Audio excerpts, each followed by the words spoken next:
এমন ভয়ঙ্কর হবে ওই সিচুয়েশন, নারী এবং পুরুষ উলঙ্গ অবস্থায় থাকবে। ময়সা প্রশ্ন করলো, ইয়া রাসূলুল্লাহ, ইয়া হাবিবাল্লাহ, নবী গো, ও প্রাণের নবী, নারী পুরুষ উভয় সেদিন উলঙ্গ থাকবে, কেউ কি কারো দিকে নজর দেবে না? আমার নবীজি জানিয়ে দিয়েছেন এত ভয়ঙ্কর হবে রে আয়েশা। আয়েশা, এত ভয়ঙ্কর হবে রে সেদিনের ভয়ঙ্করতা, একজন আরেকজনের দিকে তাকাইবার সুযোগ থাকবে না। এত ভয়ঙ্কর হবে, গর্ভধারিণী মা গর্ভের সন্তান প্রসব করার আগেই সে গর্ভপাত করে ফেলবে। ও বন্ধু, স্তন্যদায়ী তার স্তন্যপায়ের কথা ভুলে যাবে। বন্ধু, এমন পরিস্থিতি হবে রে, কুল কিনারা খুঁজে পাবা না। তবে আল্লাহ রাসূলের প্রেমিক হয়ে তুমি কবরে যাও। আল্লাহ রাব্বুল আলামিন বলে দিয়েছে, যতই বিপদ, যতই ভয়ঙ্করতা, যতই প্রতিকূলতা আসুক না কেন বন্ধু, তুমি দুনিয়া এবং আখিরাত উভয়ে জাহানে তুমি শান্তির সুবাতাস তোমার সাথে বইতে থাকবে। আর জোরে বলেন না সুবহানাল্লাহ, আর জোরে বলেন না সুবহানাল্লাহ। সুবহানাল্লাহ ওয়ালহামদুলিল্লাহ, লা ইলাহা ইল্লাল্লাহ, সুবহানাল্লাহ ওয়ালহামদুলিল্লাহ, লা ইলাহা ইল্লাল্লাহ, লা ইলাহা ইল্লাল্লাহ, লা ইলাহা ইল্লাল্লাহ। আরশি কুরসি লৌহ কলম সৃষ্টি যাহার ওসিলানি, যে আল্লাহ খুশি হইয়া নাম রাখিলেন হাবিবুল্লাহ। সুবহানাল্লাহ আলহামদুলিল্লাহ, লা ইলাহা ইল্লাল্লাহ, লা ইলাহা লা ইলাহা ইল্লাল্লাহ। মেরে সাথী নবী সাইয়া যারে আল্লাহ পাঠাইলা রে, যে আল্লাহ দুস্ত বলে তাহার প্রেমে মজিলা। সুবহানাল্লাহ আলহামদুলিল্লাহ, লা ইলাহা লা ইলাহা ইল্লাল্লাহ মুহাম্মাদুর রাসূলুল্লাহ সাল্লাল্লাহু আলাইহি ওয়াসাল্লাম। জোরে জোরে বলুন আলহামদুলিল্লাহ। বলতেছিলাম বন্ধু, এত ভয়ঙ্কর হবে রে, শুধু এখানে একান্ত নয়, আমি আজকে নেগেটিভ সাইডটা আপনাদের সামনে একটু তুলে ধরতেছি বন্ধু। হাদিস শরীফের মধ্যে এসেছে, একটা পাপী লোকের আত্মা যদি তার দেহ থেকে বের করা হয়, গোটা পৃথিবীর যত প্রাণী আছে সবগুলোকে একত্রিত করার পরে যদি বন্ধু মরে পচে যদি দুর্গন্ধ বের হয়ে আসে, ওই সমস্ত প্রাণীর পচা দুর্গন্ধের চাইতেও বিকট হবে একটা পাপী লোকের আত্মা থেকে। জোরে জোরে নাউজুবিল্লাহ, আর জোরে বলেন না নাউজুবিল্লাহ। আপনারা জানেন না, পাপী লোকের আত্মাটাকে এমন ভাবে বের করা হবে, একটা লোহার সরা তার পেটের মধ্যে ঢুকাইয়া যখন টান দিবে, আপনাদের এদিকে, আপনারা তো নদী মাতৃক এলাকার মানুষ, আপনাদের এদিকে পানি হইলে মাছ মারে চল দিয়ে, মাছটা যখন ভেসে ওঠে এইভাবে মারে, এরকম আসেনি? আমাদের কুমিল্লাতে এটাকে চল বলি আমরা, চল। এটা দিয়ে বন্ধু মাছ মারা হয়। মাছটা যখন মারা হয়, চলটা কিন্তু ঢুকে বন্ধু সোজা হয়ে, কিন্তু বের হওয়ার সময় জীবিত মাছটার বডি থেকে কিন্তু গোস্ত নিয়ে উল্টা দিকে বের হয়। এই জন্য বন্ধু এইভাবে মাছ মেরে খাওয়া ইসলামে বৈধ নয়। আমি আপনাদেরকে বোঝাই, কাঁটা যুক্ত সরা যদি একজন মানুষের পেটের ভিতরে ঢুকারে দেওয়া হয়, ঢুকায়া যদি টান দেওয়া হয়, একটু একটু করে বন্ধু ছেড়ে ছেড়ে আসবে। ওই বন্ধু এত ভয়ঙ্কর, এই সিচুয়েশনটা কেমন লাগবে একটা মানুষ বন্ধু সহ্য করতে পারবে না। পাপী লোকের আত্মাটা বের করার প্রক্রিয়াটা এমনই হবে। নাউজুবিল্লাহ বলেন না, আর জোরে বলেন না নাউজুবিল্লাহ। এত বেশি দুর্গন্ধ বের হবে পাপী মানুষগুলোর আত্মা থেকে।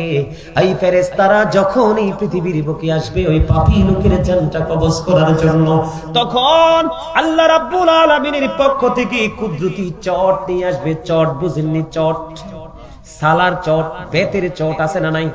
দেখবেন মানুষ যখন কবরে দেওয়া হয় বন্ধু, কবরের উপরে বাঁশের চাউনির উপরে চট বিছিয়ে মাটি দেওয়া হয়। এইরকম চট নিয়ে আসবে, বলে হুজুর কেন গো? পাপী লোকের আত্মা থেকে এত দুর্গন্ধ বের হবে, ওই কারণে ওই চট নিয়ে এসে বন্ধু এটাকে পেঁচিয়ে ফেলা হবে। যখন এই পাপী লোকের আত্মা নিয়ে যখন আসমান পর্যন্ত যাবে, আসমানের ফেরেশতারা তাকে আসমানে প্রবেশ করতে দিবে না, ভিতরে ঢুকতে দিবে না। জোরে জোরে কন্যা নাউজুবিল্লাহ। বডির ভিতরে সেই আত্মাটা পালানোর চেষ্টা করবে, এই আত্মাটা বডি থেকে বের হতে চাইবে না। মরণ কখনো সেই পছন্দ করবে না। কেন গো পছন্দ করবে না? কারণ এই মরণটা যে তার জন্য আরো বেশি ভয়ঙ্কর বিপদ, এইটা সে বুঝতে পারবে। জাহান্নামের সকল নমুনা তার চোখের সামনে ফেরেশতারা তুলে ধরবে। জোরে জোরে কন্যা নাউজুবিল্লাহ। পাপী লোকের দেহটা, পাপী লোকের আত্মাটা দেহের মধ্যে ঘুরঘুর করতে থাকবে, পালানোর চেষ্টা করবে, কিন্তু আজরাইল থেকে পালানো যায়নি। কথা জোরে বলেন, পালানো যায়নি। আল্লাহ তো মৃত্যু, জীবন এবং মৃত্যু সৃষ্টি করেছে। আল্লাযী খালাকাল মাউতা ওয়াল হায়া, আল্লাহ রাব্বুল আলামিন যিনি, তিনি মৃত্যু সৃষ্টি করেছেন, জীবন সৃষ্টি করেছেন। ঠিক কিনা বলেন? বাঁচার কোনো সুযোগ নেই, পালানোর চেষ্টা করবে, কিন্তু আজরাইল তাকে বের করবে। আজরাইল বের করে বন্ধু নিবে রে, নিতে দেরি এখান থেকে গোসল করে তাকে কবরে নেওয়া হবে। কবরে নেওয়ার পরে আমি আপনাদেরকে বলি, পাপী লোক বলতে একটা হলো মুমিন, আরেকটা হলো কাফের। কথা বুঝবেন? কয়টা? আর একটা দল আছে আপনার আমার মাঝে, সমাজের মধ্যে, দেশের মধ্যে, পৃথিবীর মধ্যে আরেকটা আছে, সেটার নাম হলো বন্ধু মুনাফিক। আছে না নাই? আল্লাহ রাব্বুল আলামিন পবিত্র কালামে হাকিম স্পষ্ট করে বলে দিয়েছে, উইদ্দাত লিল কাফিরিন, কাফিরদের জন্য আল্লাহ জাহান্নাম বরাদ্দ করেছে। উইদ্দাত লিল মুত্তাকিন, মুত্তাকিনদের জন্য আল্লাহ রাব্বুল আলামিন জান্নাত বরাদ্দ করে দিয়েছে। আরেকটা হলো মাঝখানে বন্ধু মুনাফিক। মুমিন আল্লাহর প্রিয়, বেঈমান কাফির চিহ্নিত, কিন্তু মুনাফিক কখনো চিহ্নিত করা যায় না।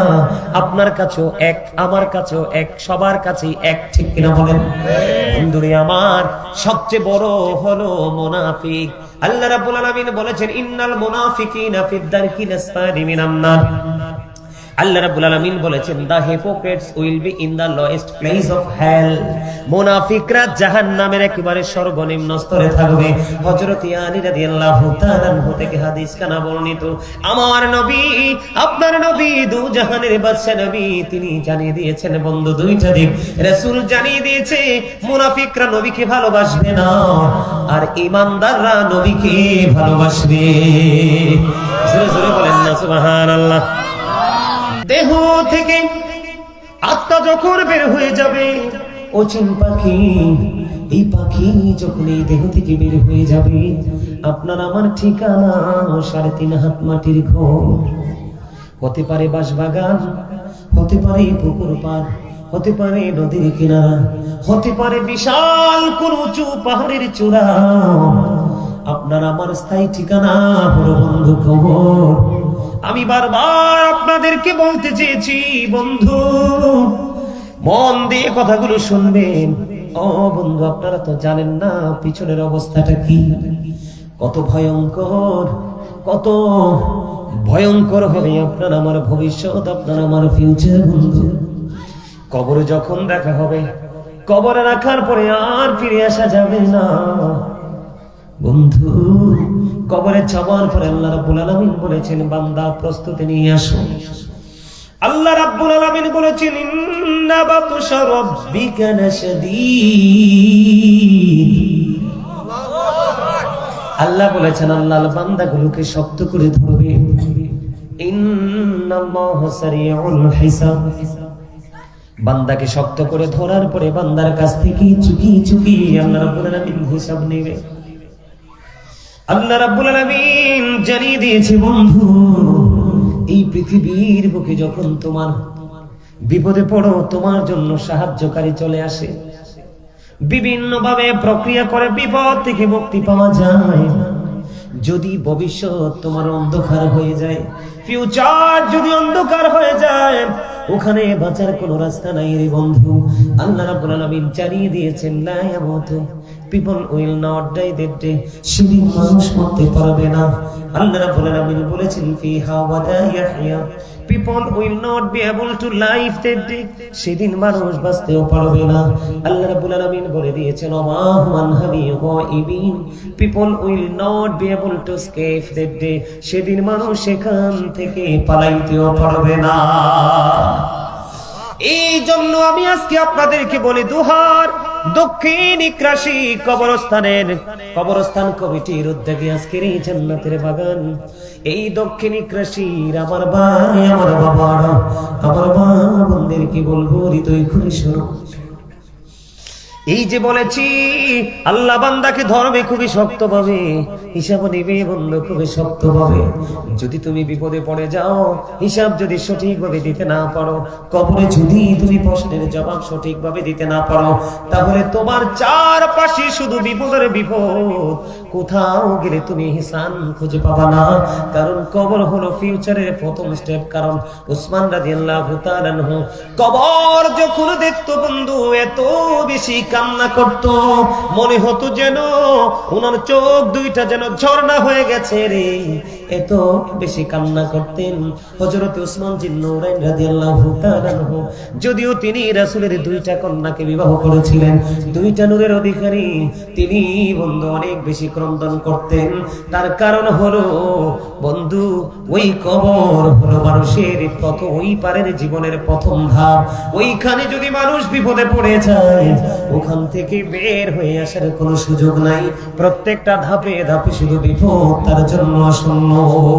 বন্ধু এই পৃথিবীর বুকে মানুষ যদি সিসি ক্যামেরা দেখে, কোন ধরনের কোনো অকারেন্স করতে চায় না, সিসি ক্যামেরার মধ্যে ধরা পড়ে যাবে। কিন্তু বন্ধু তোমার আমার দুজনের দুই কাঁধে দুইটা সিসি ক্যামেরা সেটিং করা আছে। এই সিসি ক্যামেরার চিন্তা একবার আমরা করি না, ঠিক কিনা বলেন? আর জোরে বলেন ঠিক কিনা? আল্লাহ রাব্বুল আলামিন অত্যন্ত চমৎকার ভাবে দুইটা সিসিটিভি সেটিং করে দিয়েছে। আজকে যেমনি রিমোট টিপলে বন্ধু একটার পর একটা আপনার কাঙ্ক্ষিত জিনিস চলে আসে, ঠিক তেমনি ভাবে আপনার জীবনের প্রত্যেকটা কর্ম বন্ধু এমন ভাবে চোখের সামনে আসবে। আল্লাহ রাব্বুল আলামিন পবিত্র কালামে হাকিমে কোরআন শরীফের 30 পারায় সূরা ফিতরের মধ্যে তিনি বলে দিয়েছেন وَإِذَا الْقُبُورُ بُعْثِرَتْ عَلِمَتْ نَفْسٌ مَا قَدَّمَتْ وَأَخَّرَتْ। জোরে জোরে বলুন আল্লাহু আকবার। আল্লাহ রাব্বুল আলামিন জানিয়ে দিয়েছে বন্ধু, কবর যখন ওপেন হয়ে যাবে, কবরটা যখন খোলা হয়ে যাবে, ওই কাল কিয়ামতের দিন আপনি আমি আমাদের জীবনে কি করেছি আর কি করিনি সব কিছু আমরা দেখতে পারবো, জানতে পারবো প্র্যাকটিক্যালি। সেদিন কাউকে দোষারোপ করা যাবে না, ও বন্ধু কারো উপর কোনো দোষ বর্তানো যাবে না। আমি একটু আগে বলেছিলাম গরিব ধনীর পার্থক্য করতে গিয়ে আমি বলেছিলাম বন্ধু বিপদকে আমরা মানুষ দেয় না কি আল্লাহ রাব্বুল আলামিন দেয়? কেউ বলেছেন মানুষ, ম্যাক্সিমাম লোক বলেছেন বন্ধু আল্লাহ। না না, আল্লাহ রাব্বুল আলামিন আল্লাহর বান্দাকে দুঃখ দেয় না, আল্লাহর বান্দাকে আল্লাহ রাব্বুল আলামিন কষ্ট দেয় না। সূরা ইউনূসের 44 নম্বর আয়াতে আল্লাহ রাব্বুল আলামিন বলেছেন ইন্নাল্লাহা লা ইয়াযলিমুন নাসা শাইয়্যান ওয়ালাকিন্নান নাসা আনফুসাহুম ইয়াযলিমুন। আল্লাহ রাব্বুল আলামিন জানিয়ে দিয়েছেন আল্লাহ আল্লাহর বান্দার উপর জুলুম করে না, আল্লাহর বান্দার উপর অত্যাচার করে না, বান্দা নিজেই নিজের উপর অত্যাচার করে। জোরে জোরে বলেন আল্লাহু আকবার। আমার কথা কি আপনারা বুঝতে পারেন? কথা বুঝেন? কি বুঝাইতে চাই বুঝতেছেন? মনে রাখবেন সব সময় আল্লাহ ধরবে খুব শক্তভাবে, হিসাব নেবে খুব শক্তভাবে। বাঁচতেও পারবা না, মরতেও পারবা না, পালাইতেও পারবা না। বন্ধু কি করবা এগুলো মনে রাখতে হবে। এই জন্য আমি আপনাদেরকে নিয়ে এইদিকে চলে এসেছি। আমার কাউকে দোষারোপ করা যাবে না, ও বন্ধু কাউকে দোষ দেয়া যাবে না। কারণ আল্লাহ রাব্বুল আলামিন এই যে সিসি ক্যামেরা সেটিং করে দিয়েছে, এটার মধ্যে সবকিছু কাউন্টিং হচ্ছে। আপনি চাইলেও পিছলাইতে পারবেন না। এই জন্য আমি আপনাদের কাছে ক্লিয়ার করতেছি, কারো কাছে দোষ দেওয়া যাবে না। আল্লাহ দিয়েছে সেটাও বলা যাবে না। কারণ আমি সব সময় আমার লেখা একটা প্রবাদ আছে, আমি একটা প্রবাদ লিখেছি বন্ধু, কি লাভ হবে আমি অন্যজনকে দোষে সব পেয়েছি আমি আমার আপন কর্মদোষে। পৃথিবীর কোন মানুষকে দোষারোপ করা যাবে না, দোষ দিয়ে বন্ধু পার পাওয়া যাবে না। আল্লাহ রাব্বুল আলামিন বলেছেন, আমি আমার বান্দার উপর অত্যাচার করি না, বান্দা নিজেই নিজের উপর অত্যাচার করে জুলুম করে। এখন জুলুম যারা বন্ধ করে তাদের অবস্থা কি, জালেম যারা তাদের অবস্থা কি? আল্লাহ রাব্বুল আলামিন বলেছেন, আল্লাহু লা ইউহিব্বুজ জালিমিন। আল্লাহ রাব্বুল আলামিন বলে দিয়েছেন, আল্লাহ রাব্বুল আলামিন অত্যাচারীকে পছন্দ করে না। এবার আল্লাহ বলেছেন, আমারিজ জালিমিনা মিন আনসার। জালেমরা যখন বিপদে পড়বে, তাদের যখন প্রতিকূলতা চারপাশে ঘিরে ফেলবে, আল্লাহ রাব্বুল আলামিন বলে দিয়েছে বন্ধু, আল্লাহ রাব্বুল আলামিন জালিমদের জন্য কোনো সাহায্যকারীও রাখে না। এখন কি জুলুম করবেন নাকি নিজের উপর নিজে ইহসান করবেন? কথা বলেন না কেন? শুধু বন্ধু আমি বলতে চেয়েছি, বিপদে পড়লে শুধু বাঁচতে পারবেন না, মরতে পারবেন না, পালাতে পারবেন না এমনই এখানেই ক্ষান্ত নয়, এখানে আরো বিপদ আছে রে। এই পৃথিবীর বুকে মানুষ যখন বন্ধু পেরেশান হয়ে যায়, ক্লান্ত হয়ে যায়, পানির তৃষ্ণা লাগে, গরম পানি দিলে দেখবেন মানুষ পছন্দ করে না, কয় ফ্রিজ থেকে পানি মেশিং করে দাও। ও বন্ধু, নিজের ঘরে না থাকলে অন্যের ঘর থেকেও এনে দিতে হয়। ফ্রিজের পানি খাইলে বন্ধু ঠান্ডা লাগে। এখানে কিন্তু আপনার মন মতো সবকিছু করতে পারবেন, ওই জায়গায় আপনি আপনার মন মতো কিছু করতে পারবেন না।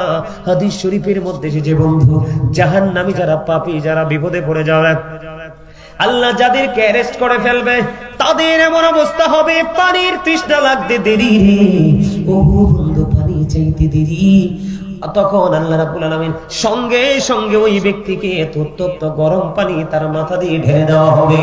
ওই যে বলেছি একটু আগে, মাথা দিয়ে যখন ঢেলা হবে, ভিতরে প্রবেশ করবে, ওই পানিটা এত বেশি উত্তপ্ত হবে, এত বেশি বিকট হবে বন্ধু, ভিতরে যাইতে দেরি, ভিতর থেকে যা কিছু আছে সব কিছু বন্ধু লিকুইড হয়ে বের হয়ে যাবে, তুমি ধরে রাখতে পারবা না। ওই যে বলেছি তুমি বাঁচতেও পারবা না, মরতেও পারবা না, তুমি সেখান থেকে বের হতে পারবা না। হুজুর কি করব, কি করব? আপনাকে যদি আমাকে যদি সেই প্রশ্ন করেন বন্ধু, আমি আপনাকে বলবো, আপনার সেদিন কোনো কিছুই করার থাকবে না। আপনার পেটের খিদা লেগেছে, পেটের খিদায় আপনি অস্থির হয়ে গেছেন, আপনার জন্য কিন্তু জাহান্নামে খাবার বরাদ্দ করা আছে, জাহান্নামী খাবার। ওই খাবারটার নাম হলো বন্ধু তিনাতুল খাবার। ইয়া রাসূলুল্লাহ, ইয়া হাবিবাল্লাহ, নবী, নবী গো, ও প্রাণের নবী, এই তিনাতুল খাবারটা কি গো নবী? আমার নবী জানিয়ে দিয়েছেন বন্ধু, এই তিনাতুল খাবারটা হলো আরেকটা জাহান্নামের নিংড়ানো রক্তপুষ। জোরে জোরে বলেন না নাউজুবিল্লাহ। একটা মানুষ ধরেন মরে গেছে, পৌঁছে গেছে, দুর্গন্ধযুক্ত হয়ে গেছে, আপনি কি তার যেটা নরম হয়ে যাবে লিকুইড তো বুঝেন, জুস, কথা বলে না? আমরা পায়েস খাই না, পায়েস, জুস, এইরকম বন্ধু পানীয় জাতীয় এইরকম লিকুইড জিনিসের মতো লিকুইড হয়ে যাবে, ওই লিকুইড তাকে খাইতে দেওয়া হবে। ওই যে বলেছি বাঁচতেও পারবা না, মরতেও পারবা না, পালাইতেও বন্ধু পারবা না। আমি আবার আপনাদেরকে বলে দিতে চাই বন্ধু, হযরত আবু হুরায়রা রাদিয়াল্লাহু তাআলা আনহু থেকে হাদিস খানা বর্ণিত, তিনি জানিয়ে দিয়েছেন আগুন, জাহান্নামের আগুনের খবর আমরা সবাই শুনেছি, কিন্তু আগুনের পাওয়ার কেমন হবে, বিকটতা কেমন হবে আমরা জানি না। ও বন্ধু, আমার রাসূল জানিয়ে দিয়েছেন জাহান্নামের আগুনটাকে 1000 বছর জ্বালানো হলো, আগুনের রং হলো বন্ধু লাল। আরো 1000 বছর আগুনটাকে তাপ দেওয়া হলো, জ্বালানো হলো, আগুনটার রং হয়ে গেছে বন্ধু সাদা। এখানেও থামলো না, আরো 1000 বছর বন্ধু তাপ দেওয়া হয়েছে, আগুনটার রং হয়ে গেছে কালোরি। একে একে 3000 বছর উত্তপ্ত করে জাহান্নামী পাপীদের জন্য আগুনটা বরাদ্দ করে রেখেছে। ওই আগুনে জ্বলে যাবে, পুড়ে যাবে, ছাই হয়ে যাবে রে, আবার তোমার এই বডিটা গঠন করা হবে, এমনি করে করে তোমার সাজাটা বহাল থাকবে। ওই যে বলেছি লা ইয়ামুতু, মরতে পারবা না, ফিহা ওয়ালা ইয়াহইয়া, বাঁচতেও পারবা না। ওমা হুমান হামি গায়বিন, সেখান থেকে পালাইয়া যাইতেও পারবা না। ও ইকরাশি দক্ষিণ পাড়ার মানুষ, আমার ভাই আমার বাবা গো, হৃদয় খুলে শোনো, আজকে ঘরে বসে থেকো না।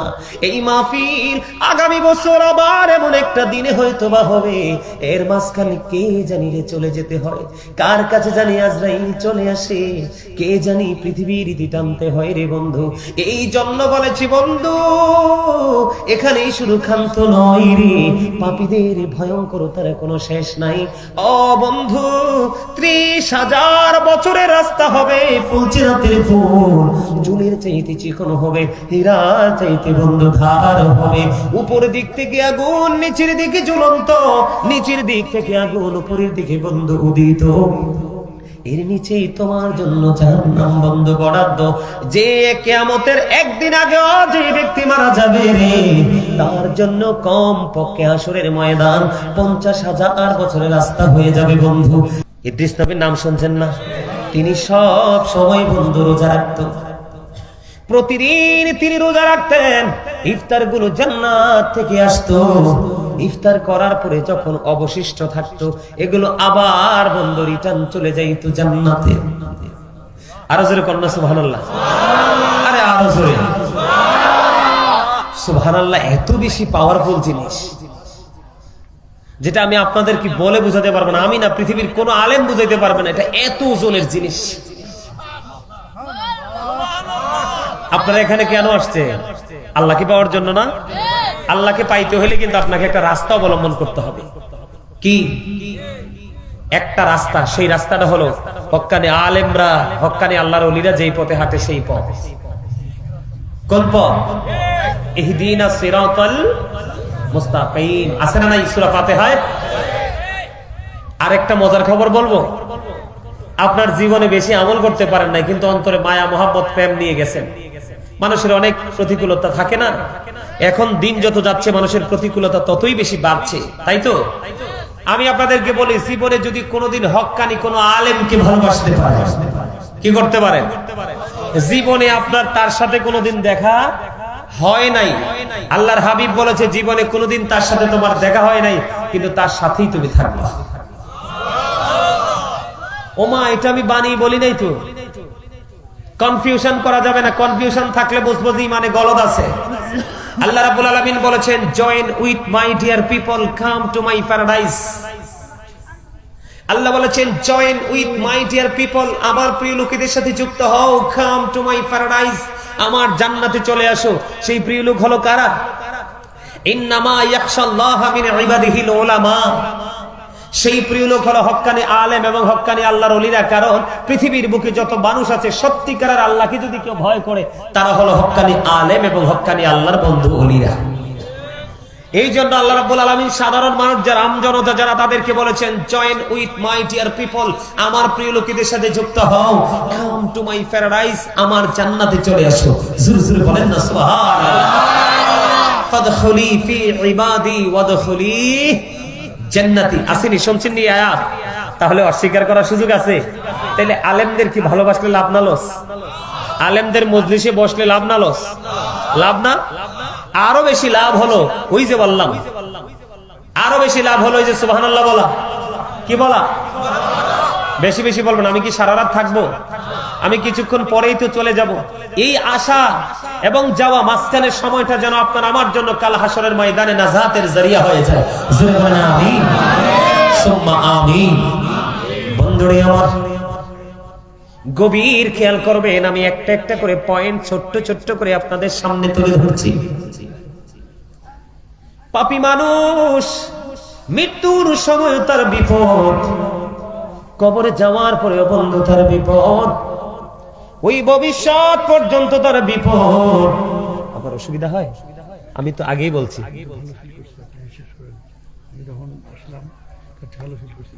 আমি জিকির করছি, আপনি যখন হাত কাঁপতেছে, আমি এখানে বসে বসে আল্লাহকে বলছি, আল্লাহ এই মানুষটাকে একটু সুস্থ করে দাও, যেন বসে বসে একটা আলোচনা শুনতে পারে।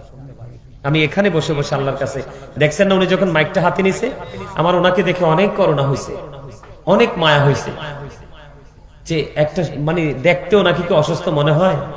অসুস্থ হয় না, কিন্তু ওনার প্রাথমিক যে সিচুয়েশনটা দেখছিলেন তো কেমন, এখন একটু রিল্যাক্স না? আপনার কাছে ভালো লাগে? বসবেন? আলহামদুলিল্লাহ, আলহামদুলিল্লাহ। আপনারা সবাই বলেন আল্লাহ যেন ওনাকে পুরো ওয়াজটা শুনে যাওয়ার তৌফিক দেয়।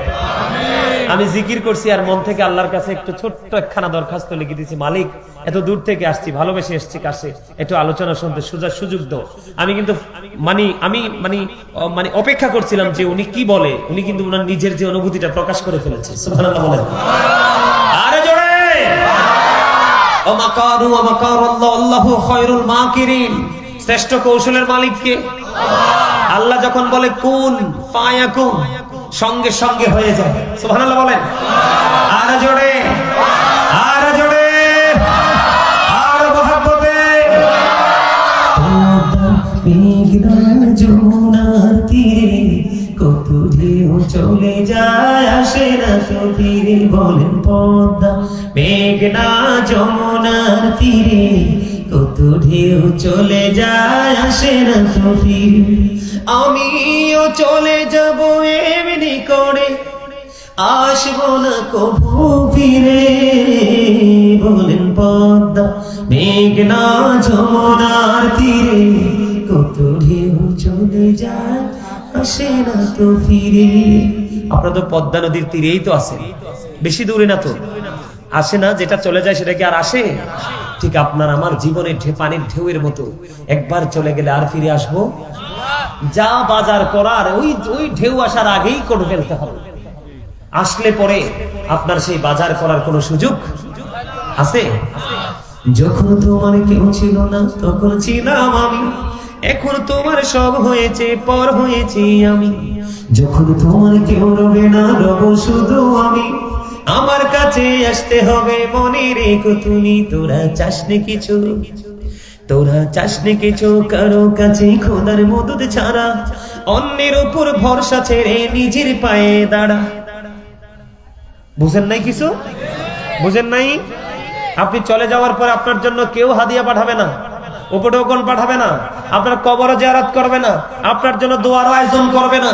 এখন যে অবস্থা শুরু হচ্ছে বাংলাদেশে, গোটা পৃথিবীতে বলবে বেদাত, দোয়ার দরকার নাই। আছে না নাই? হচ্ছে কি হচ্ছে না? অথচ নবীজি জিয়ারত করেছে। এখন আমরা মৌলবীরা বলি জিয়ারত কি বেদাত। কথা বলেন না কেন? এগুলো করবে। এই জন্য আমি বলেছি অন্যের উপর ভরসা ছেড়ে নিজের পায়ে দাঁড়া। আপনি কারো উপর ডিপেন্ড হওয়ার দরকার নাই। আপনি নিজের আমল নিজে করে কবরে যান, কারো দরকার হবে না। তার কারণ আল্লাহ রাব্বুল আলামিন এটা নিশ্চিত করেছে। কোরআন শরীফের 19 পারা সূরা শুআরার 88 এবং 89 নম্বর আয়াতে আল্লাহ স্পষ্ট করে বলে দিয়েছেন, ইয়াউমা লা ইয়ানফাউ মালু ওয়ালা বানুন ইল্লা মান আতাল্লাহ বিকলবিন সালিম। আল্লাহু আকবার কোন না কিল্লে? আরে বনু বড় ঘড়ি কোনা আল্লাহু আকবার, এটাও জিকির। এই মিয়া কোন দিকে ওয়াজ করব? আপনারা তো সব দিকে দেখতেছি ধীরে ধীরে উইক হয়ে পড়তেছেন। জবানটাকে স্ট্রং রাখতে হবে। আল্লাহ রাব্বুল আলামিন বলেছেন, remember me then I will remember you. Allah রাব্বুল আলামিন বলতেছেন, remember me then I will remember you. Allah রাব্বুল আলামিন বলতেছে, ফাযকুরুনি আযকুরুকুম। আল্লাহ বলেছেন, তোমরা আমাকে স্মরণ করো, আমি তোমাদেরকে স্মরণ করব। এটা কোরআনের ভাষা। আল্লাহ রাব্বুল আলামিন বলেছেন, ইয়া আইয়ুহাল্লাযীনা আমানু যকুরুল্লাহা যিকরান কাসীরা ওয়া সাব্বিহুহু বুকরাতাও ওয়া আসীলা। জোরে জোরে বলুন আল্লাহু আকবার। আল্লাহ রাব্বুল আলামিন কোন বেঈমান, কোন কাফের, কোন মুশরিককে ডাক দেয়নি, কোন মুনাফিককে ডাক দেয়নি। আল্লাহ বলেছেন, ইয়া আইয়ুহাল্লাযীনা আমানু, ঈমানদারদেরকে ডেকে ডেকে বলেছেন, ঈমানদারেরা তোমরা বেশি বেশি করে আল্লাহর জিকির করো, সকাল টু সন্ধ্যা আল্লাহর পবিত্রতা ঘোষণা করো। আল্লাহর কোরআনের বাণী হলো এটা। আর আল্লাহর হাবিব সরকারে মদিনা ইমামুল মুরসালিন তিনি বলেছে, বান্দা আমার উম্মত তোমরা শোনো গো, তোমরা যখন জিকির করো এমন ভাবে জিকির করবা, তোমাদের জিকির করা দেখলে যেন মানুষ তোমাদেরকে পাগল বলে। আল্লাহর হাবিব আরো বলেছেন, আপনারা আসার পরে খেয়াল করেছেন কিনা জানি না, আমি যখন আমার এই চেয়ারে বসলাম বসার পরে আমি দেখেছি এখানে একটুখানি পানি, আমি একটা পোস্টার নিয়ে কিন্তু এটা মুছে দিয়েছি। মানে পানি, এই মুহূর্তে পানি পরিষ্কার করার জন্য আমার কাছে দুইটা অপশন, একটা হলো টিস্যু আর একটা হলো পেপার। আমি পেপারটা বেছে নিয়ে পানিটা কি করে দিলাম, ক্লিন করে দিলাম, পরিষ্কার করে দিলাম। বন্ধু, এটা বলার কারণ হলো গো, প্রত্যেকটা জিনিসকে পরিষ্কার করার যেমনি উপকরণ আছে, তেমনি মানুষের মনের ঘর, মানুষের হৃদয়ের ঘর, ওই যে বলেছি যেটাকে ইংলিশে বলা হয় সোল, বাংলাতে বলা হয় আত্মা, আরবিতে বলা হয় রূহ। এই যে রুহানির জগৎ, এই জগৎটাকে ক্লিন করার জন্য বন্ধু একটা উপকরণ আছে, সেটা হলো মাওলার জিকির। আল্লাহ রাব্বুল আলামিন, আল্লাহর হাবিব জানিয়ে দিয়েছে, বেশি বেশি করে মাওলার জিকির করো, তোমার মনের ঘর পুরো পরিষ্কার হয়ে যাবে। আল্লাহর হাবিব আরো বলেছেন, জিকির দুই ভাবে করা যায়। কয় ভাবে? দুই ভাবে করা যায়, একটা হলো জবান আর একটা হলো অন্তর। তবে জবান এবং অন্তর দুটো মিলে যে জিকির করা হয়, ওই জিকির হলো আল্লাহর কাছে সবচেয়ে বড় জিকির। সুবহানাল্লাহ। দক্ষিণ রাশির মানুষ, আমার ভাই, আমার বাবা গো, কেমন করে তোমরা ঘরে বসে আছো এখনো? তোমরা তো জানো না আজকে যে জান্নাতের বাগানে কি খেলা হচ্ছে। আজকের এই চারপাশে রহমতের ফেরেশতারা বেষ্টনী দিয়ে ফেলেছে। আল্লাহ রাব্বুল আলামিন ডেকে ডেকে জিজ্ঞেস করে, ফেরেশতারা রে, আসমান ছেড়ে কেন তোমরা জমে চলে গেলা? ফেরেশতারা ডেকে ডেকে বলে, আল্লাহ, তোমার বান্দাগুলো এত প্রাণ উজাড় করে তোমার জিকির করছে গো, তাদেরকে অভিনন্দন জানানোর জন্য আসমান ছেড়ে জমিনে চলে এসেছি। আল্লাহ রাব্বুল আলামিন তখন আমাদেরকে নিয়ে অহংকার করতে থাকে, বান্দাগুলো ডেকে নিয়ে বন্ধু আল্লাহ রাব্বুল আলামিন খুশি হয়। আমাদেরকে যখন সৃষ্টি করার প্রস্তাব আল্লাহ দিয়েছিলেন, আল্লাহ রাব্বুল আলামিন বলেছিলেন, ইন্নী জাইলুন ফিল আরদি খালিফা। আমাদেরকে সৃষ্টি করার প্রস্তাব যখন দিয়েছিলেন, ফেরেশতারা না করেছে, তারা আপনার গোলামি করবে না, মারামারি হানাহানি করবে। আল্লাহ রাব্বুল আলামিন বলেছিলেন, ইন্নী আ'লামু মা লা তা'লামুন, আমি যা জানি তোমরা তা জানো না। যখন বান্দা জিকির করতে থাকে, ফেরেশতারা বান্দাকে অভিনন্দন জানানোর জন্য জমিন পর্যন্ত চলে আসে, আর আমার আল্লাহ তখনই বলতে থাকে, আমি বলেছিলাম আমি যা জানি তোমরা তা জানো না। তার মানে আমার সকল বান্দা নাফরমানি করবে না।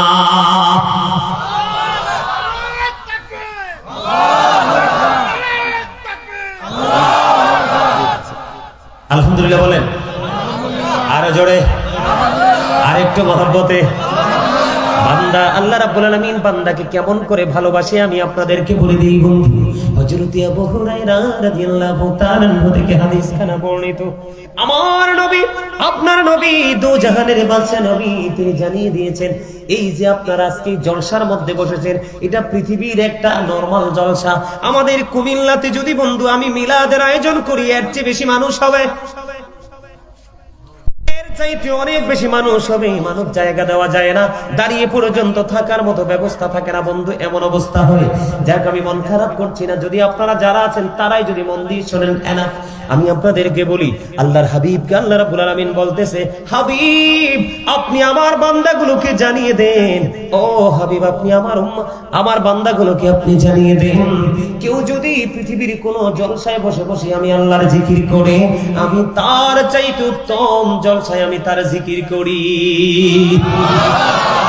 আপনাকে এখন যদি কেউ প্রশ্ন করে, বলে হুজুর, আপনাকে যদি এখন কেউ প্রশ্ন করে, আবার আপনারা যদি আমাকে এখন প্রশ্ন করেন, বলে হুজুর আপনি বলেন তো, আপনি তো আল্লাহর কোন গান গাচ্ছেন, আল্লাহর হুকুম আমাদের সামনে তুলে ধরতেছেন, আপনি আমাকে যদি প্রশ্ন করেন যে হুজুর আল্লাহ রাব্বুল আলামিন এখন কি করে গো, আমি আপনাকে একবারে কনফিডেন্স নিয়ে আমি আপনাকে অ্যানসার দিতে পারবো, আল্লাহ রাব্বুল আলামিন এখন আমার জিকির করে।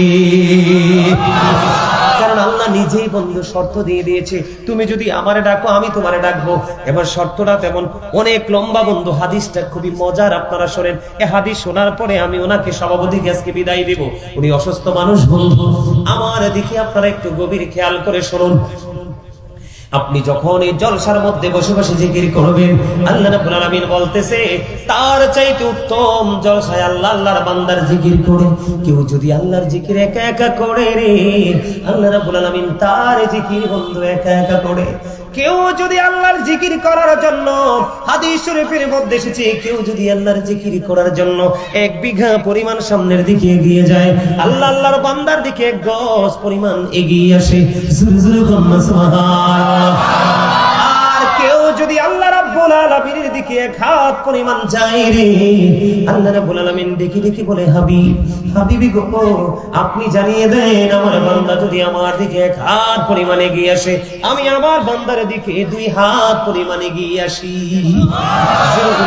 সুবহানাল্লাহ। আল্লাহর হাবিব আরো জানিয়ে দিয়েছেন, কেউ যদি আল্লাহ রাব্বুল আলামিনের দিকে হেঁটে হেঁটে আসে, এই যে দেখেন মানুষগুলো হাইটে হাইটে আসে কিনা, কথা বলে না, আসে কিনা? কোন মানুষ যদি আল্লাহর দিকে হেঁটে হেঁটে আসে রে, আল্লাহ রাব্বুল আলামিন কথা দিয়েছে, আমি আমার ওই বান্দার দিকে দৌড়ে ছুটে আসি। জোরে জোরে বলেন না সুবহানাল্লাহ। বন্ধু দেখেন, আপনি একা একা জিকির করেন তখনও আল্লাহ আছে। আপনি 1 বিঘা পরিমাণে গিয়ে আসেন, 1 গজ পরিমাণ কাছে আসেন, 1 হাত পরিমাণে গিয়ে আসেন, আল্লাহ 2 হাত পরিমাণ আপনার দিকে এগিয়ে আসে। বলে হুজুরের মানে কি? আপনি যত দ্রুত আল্লাহ পাইতে চান, তারও আগে আগে আল্লাহ আপনাকে এসে ধরা দেয়।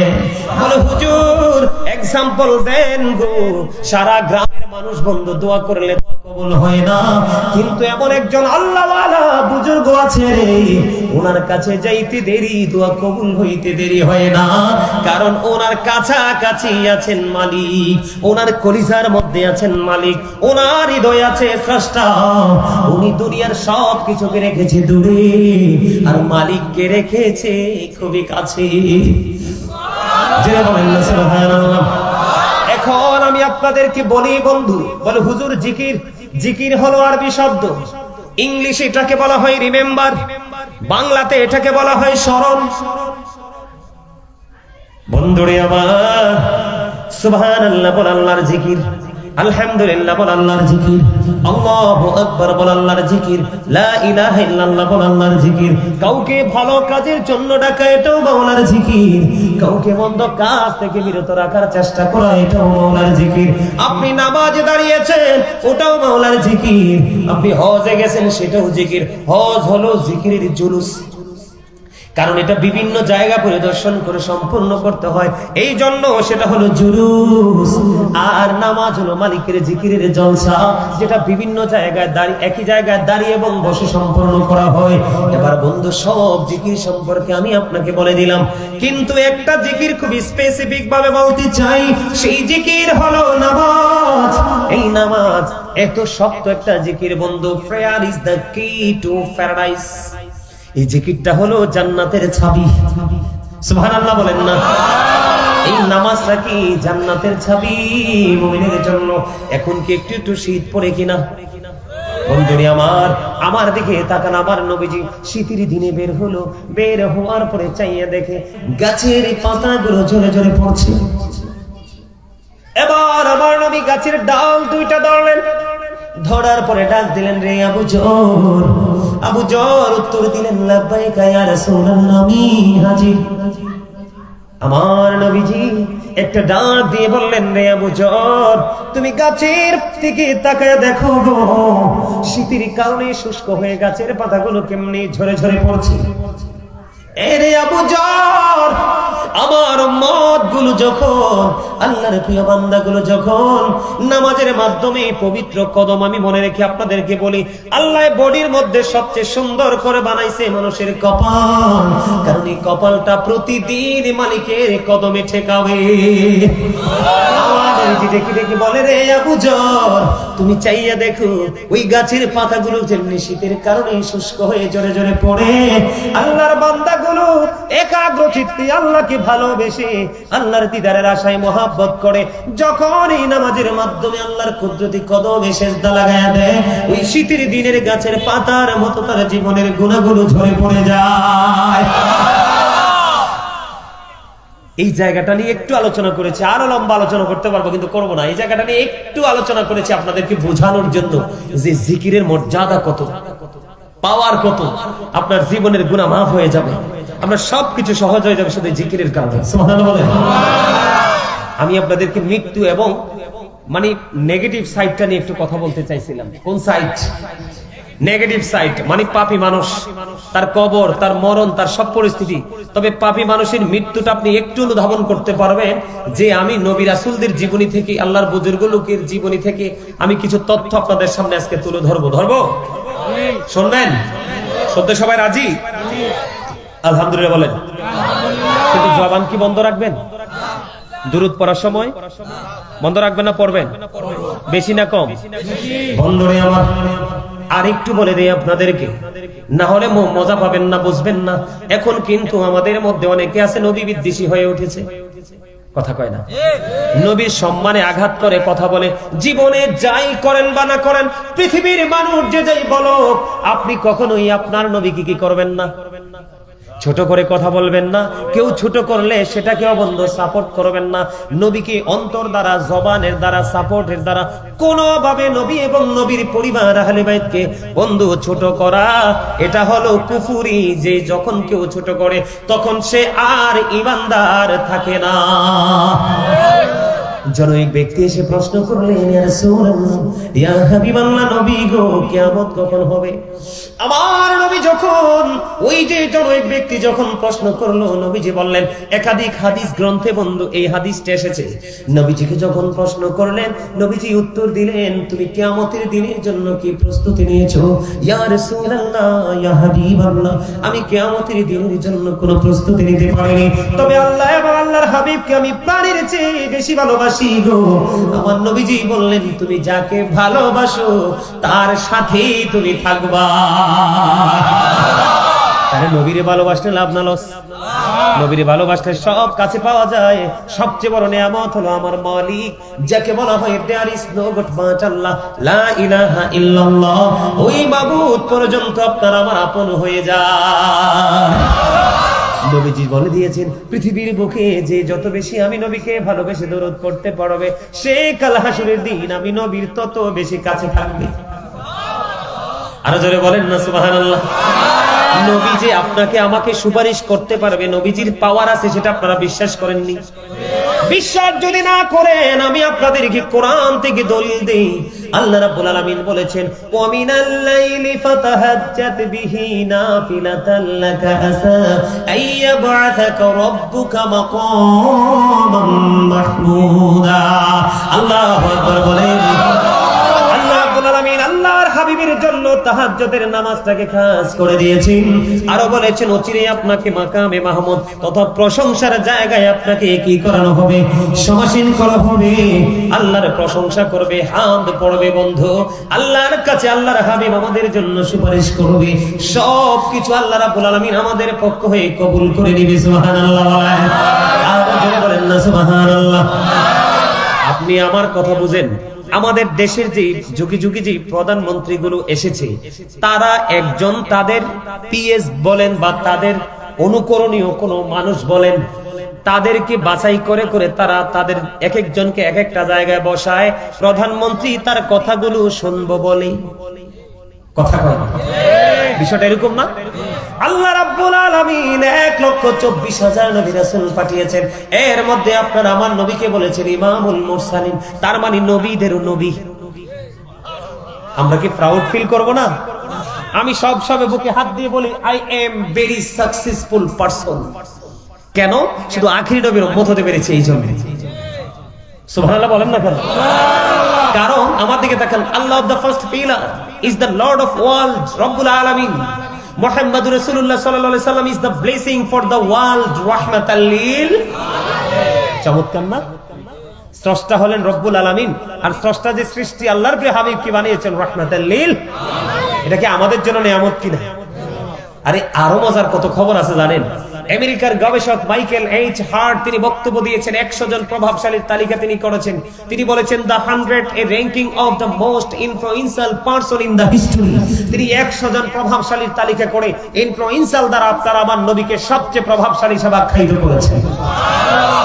আমার নবী বলেছেন, পৃথিবীর বুকে প্রতিদিন কেউ যদি নবীকে ভালোবাসিয়া মোহাব্বত করে যদি প্রতিদিন মাত্র 1000 বার যদি দরুদ পড়তে পারে, সেই জান্নাত না দেখা পর্যন্ত তার মরণ হবে না। তাহলে আল্লাহর স্মরণের পাশাপাশি নবীর স্মরণ করতে হবে। এই দুটো যদি সমান করে করতে পারেন, আপনার মরণেও ভয় নাই, কবরেও ভয় নাই, হাসরেও ভয় নাই, মিজানেও ভয় নাই, ফুলচেরাতেও ভয় নাই। যখন আপনার নেকের পাল্লা দিবেন, আপনার নেক আমল যখন আপনার হাতে দেওয়া হবে বন্ধু, ডান হাত দিয়ে দেওয়া হবে বন্ধু, এত ভয়ঙ্কর জায়গা, কোনো কিছুই আপনার প্রতিকূল থাকবে না, পুরো নিয়ামত আপনার অনুকূলে এনে দেওয়া হবে। যদি আপনি একটা কন্ডিশনে আসতে পারেন, আল্লাহ রাব্বুল আলামিন বলে দিয়েছেন, আল্লাযীনা আমানু, যারা ঈমান এনেছে, ওয়া কানু ইয়াত্তাকুন, এবং তাকওয়া অবলম্বন করেছে, লাহুমুল বুশরা, তাদের জন্য সুসংবাদ, ফিল হায়াতিদ দুনিয়া, দুনিয়ার জীবনে, অফিল আখিরা, এবং পরকালের জীবনে। জোরে জোরে সুবহানাল্লাহ। প্রথম হলো আপনি ইমানদার হতে হবে। দ্বিতীয়ত হলো বন্ধু, ঈমান আনার পরে আপনি আল্লাহকে ভয় করতে হবে। তারপরে আপনার জন্য নিয়ামত, লাহুমুল বুশরা ফিল হায়াতিদ দুনিয়া ফিল আখিরা, দুনিয়া এবং আখিরাত উভয় জাহানে আপনার নিয়ামত। জোরে জোরে বলুন না সুবহানাল্লাহ। এই নিয়ামত বন্ধু, আমি বলতেছিলাম ইদ্রিস আলাইহিস সালামের কাছে ছিলাম, মনে আছেনি? ছোট্ট করে নবীর স্মরণ কিভাবে করবেন, নবীর মর্যাদা কত, আল্লাহর স্মরণ কিভাবে করবেন বুঝাই দিলাম একটা টপিকসের মাধ্যমে। ভালো লাগছে নি? মনে রাখবেন তো, এটা মুখস্থ রাখার চেষ্টা করবেন তো বন্ধুরে আমার। আমি আপনাদেরকে একটা এক্সাম্পল দেই। ওই জীবনের প্রথম ধাপ হলো আপনার মৃত্যু। কি? মৃত্যু না হলে কিন্তু ওই জীবন শুরু হবে না। ওই জীবন শুরু হতে হলে আপনার মৃত্যুবরণ করতে হবে। আল্লাহর একজন নবী হযরত ইদ্রিস আলাইহিস সালাম, উনি বন্ধু রোজা রাখতেন, ইফতার গুলো উনি জান্নাত থেকে আসতো। ইফতারি করার পরে যখন তিনি বন্ধু ইফতার গুলো অবশিষ্ট যেগুলো থাকতো, আবার এগুলো রিটার্ন বন্ধু ফিরে যেত জান্নাতে। এমন পাওয়ারফুল নবী তিনি ছিলেন বন্ধু। একদিন একজন ওই ব্যক্তির সুরতে আজরাইল আসলেন ইদ্রিস আলাইহিস সালামের সাথে দেখা করার জন্য। গভীর খেয়াল বন্ধু, দেখা করার জন্য যখন আসলো, আসার পরে ইদ্রিস আলাইহিস সালাম ওই ফেরেশতাকে কিছু খাবার খাইতে দিলেন, আপ্যায়ন করলেন। তিনি কোনো কিছু গ্রহণ করলেন না। উনি বলতেছেন, নবী গো, চলুন আপনাকে নিয়ে একটু ভ্রমণ করব। ভ্রমণের জন্য যখন বের হয়ে গেল, বের হওয়ার পরে বন্ধু ঘুরতে ঘুরতে একটা পর্যায়ে তিনি আবার একত্রিত হলেন। একত্রিত হওয়ার পরে এবার ইদ্রিস আলাইহিস সালাম ওনাকে প্রশ্ন করলেন, আপনি কি? কই, আমি হলাম মৃত্যুদূত আজরাইল। কই, কেন এসেছেন আমার কাছে? আমার কি মৃত্যুর সময় চলে আসলো নাকি? না না, আপনার মৃত্যুর সময় হয়নি। আমি আপনার সাথে বন্ধুত্ব, একটা বন্ধন তৈরি করার জন্য এসেছি। জোরে জোরে বলুন না সুবহানাল্লাহ। একটা বন্ধন তৈরি করার জন্য এসেছি। এবার ইদ্রিস আলাইহিস সালাম তিনি বললেন, আমার সাথে বন্ধন করতে হলে আপনাকে 3টা শর্ত মানতে হবে। কয়টা শর্ত? প্রথম হলো আমাকে একবার মরণ দিতে হবে। ইদ্রিস আলাইহিস সালাম বললেন, আপনার তো মৃত্যুর সময় হয়নি, কই অনুমতি নিয়ে আসেন। মৃত্যুবরণ করার পরে আমাকে আবার পুনরায় জিন্দা করতে হবে। আল্লাহ রাব্বুল আলামিনের কাছে বন্ধু অনুমতি চাইলেন। আল্লাহ রাব্বুল আলামিন অনুমতি দিয়ে দিলেন। এর পরের শর্ত হলো আপনি একবার আমাকে জান্নাত দেখাইতে হবে। আরেকটা শর্ত হলো আমাকে একবার জাহান্নাম দেখাইতে হবে। নবী গো, আপনি কেন একবার জান্নাত দেখতে চান? এবার আল্লাহ রাব্বুল আলামিনের কাছে ইদ্রিস আলাইহিস সালাম দরখাস্ত করে দিলেন। আল্লাহ রাব্বুল আলামিন কবুল করে নিলেন, মঞ্জুর করে নিলেন। আল্লাহর নবী ইদ্রিস আলাইহিস সালামকে আজরাইল আলাইহিস সালাম বললেন, ও আল্লাহর নবী গো, আপনার মৃত্যুর কথা বলেছেন, অনুমতি নিয়ে আসলাম। জীবিত করার কথা বলেছেন, অনুমতি নিয়ে আসলাম। জান্নাত দেখার অনুমতি চাইলেন, নিয়ে আসলাম। কিন্তু নবী, আপনি আমাকে একটা কথা দেন, আপনি জান্নাতটা দেখার পরে ফিরে আসবেন নি? জোরে বলেন না সুবহানাল্লাহ। আরো জোরে বলেন না সুবহানাল্লাহ। এবার কি করলেন? ইদ্রিস আলাইহিস সালাম কথা দিলেন। ইদ্রিস আলাইহিস সালাম বলেন, আজরাইল রে, ও আজরাইল, আমি কথা দিলাম রে, জান্নাত দেখার পরে আমি ফিরে আসব। কথা দিবেন? কয় হ। এবার আল্লাহর কাছে অনুমতি চাইলেন, আল্লাহ অনুমতি দিয়ে দিলেন। ওনার প্রাণ পাখি বন্ধু কবজ করা হলো, দেহ থেকে প্রাণ পাখি বের করা হলো। আবার ওনাকে পুনরায় ছোট্ট করে বলছি বন্ধু, সময় খুবই অল্প, আবার ওনাকে পুনরায় জিন্দা করা হলো। জিন্দা করার পরে এবার ওনাকে প্রশ্ন করা হলো, নবী গো আপনি তো মৃত্যুবরণ করেছেন, আবার আপনি পুনরায় জীবিত হয়েছেন, আপনি আমাকে বলে দেন আপনি মৃত্যুটাকে কেমন পেয়েছেন? আমি আপনাদেরকে বুঝাইতেছি, বুঝতে পারতেছেন না আপনারা? একটা এক্সাম্পল ছাড়া তো আপনাদেরকে বোঝানো সম্ভব না। এবার আল্লাহর নবী ইদ্রিস আলাইহিস সালাম প্রশ্নের সঙ্গে সঙ্গে উত্তর দিলেন, আহারে মরণ, আমার কাছে আমার মরণটা এমন মনে হয়েছে গো, জীবিত একটা প্রাণীকে অথবা জীবিত একটা মানুষকে, জিন্দা একজন মানুষকে পা থেকে চামড়াটা মাথা পর্যন্ত ছুলে ফেললে যেমন হয়, অথবা মাথা থেকে পা পর্যন্ত চামড়াটা তুলে ফেললে একটা মানুষের জিন্দা থাকা অবস্থায় যেমন লাগে রে, আমার কাছে মৃত্যুটাকে তেমনই মনে হয়েছে। এবার সঙ্গে সঙ্গে গায়ের থেকে আসলো আওয়াজ, আসলো যে জীবনে যত প্রাণ পাখি কবজ করেছে এটার চেয়ে সহজে আর কোন প্রাণ পাখি সহজে কবজ করা হয়নি।